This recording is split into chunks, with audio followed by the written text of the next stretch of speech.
Have you ever felt like you were in over your head in business, or maybe have you felt like you were in over your head as a parent? How about both at the same time? When I got into real estate, it was 2007. I left a cozy corporate job. I had just been married in 2006, and I became a parent at the end of 2007.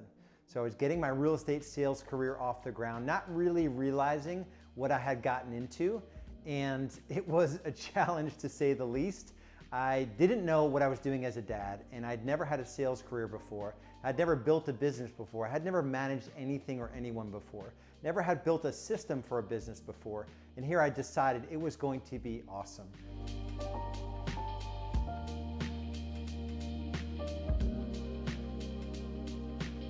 If you're looking to build a real estate business, make sure you stick around to the end of this video. I'm gonna make sure I let you know how to grab a copy of the book that I wrote, Scale or Die. If you like the video, please hit the like button, subscribe to the channel, and turn on notifications, and also leave comments so I can challenge you and you can challenge me to bring you even better content that's gonna help you in your business growth journey. So in real estate, why is it that there's such a high failure rate?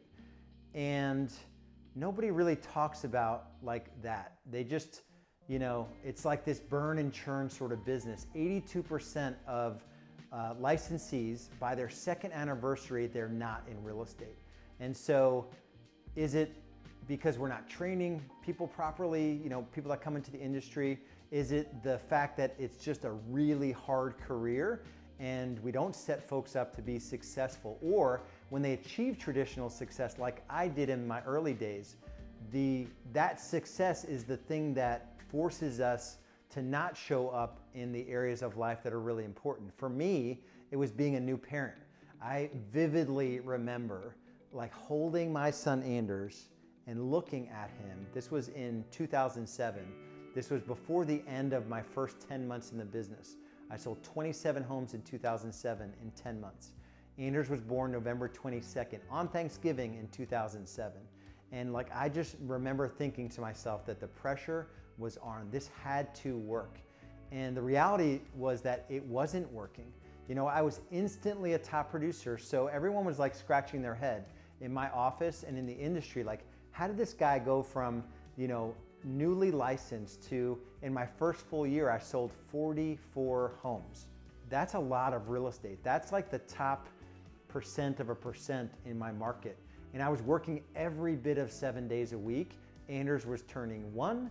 So he went from this sort of generally useless sort of blob of moving skin and not giving a whole lot back to me to really wanting to engage and starting to walk and starting to smile. And I was completely torn at that point. The motivation for me to build this business, even, everyone calls it a business, even if you're the only one working in it, but to take it from that solopreneur status to a legitimate business that helped buyers and sellers at the highest level without me having to do it. The motivation was that 1-year-old boy. And just thinking about, how I had it as a kid, my dad wasn't there for me. He was sort of grinding in his business. He moved from Sweden to the US to launch a hair salon. And he was doing every bit of every part of his business. He was working 70 to 80 hours a week, keeping that business alive.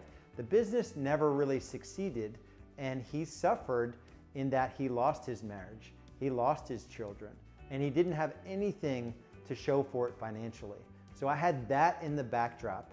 And here I was, everything was on the line in my real estate business, and I hired a full-time administrator. Well, I hired her part-time, and then she demanded a raise and demanded that she go full-time.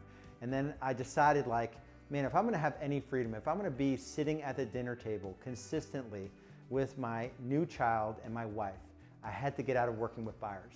So I got to work to build systems that allowed me the freedom to not have to work evenings, to not have to work weekends, right? So where are you failing to show up in your personal life, and how is your real estate business taking you away from those things? I want to go through a few strategies, tactics that you can employ right now to give yourself a little bit of freedom so you can move from just overworked, super stressed out real estate agent to more of a passenger in your business, to a business owner instead of just grinding it all day long.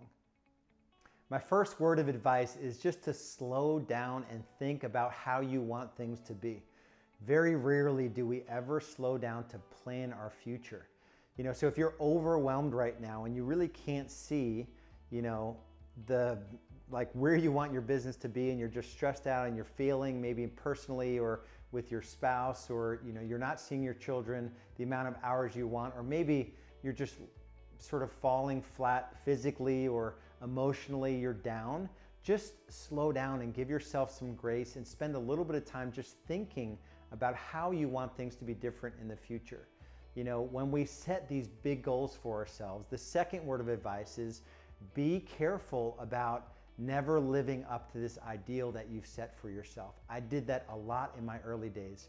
It's called the gap versus the gain, where we have this ideal, this future version of our business or ourself that we set for ourselves. When we put it out there, it motivates us on the one hand, but we never quite achieve it, and we're always left feeling discontent and unfulfilled.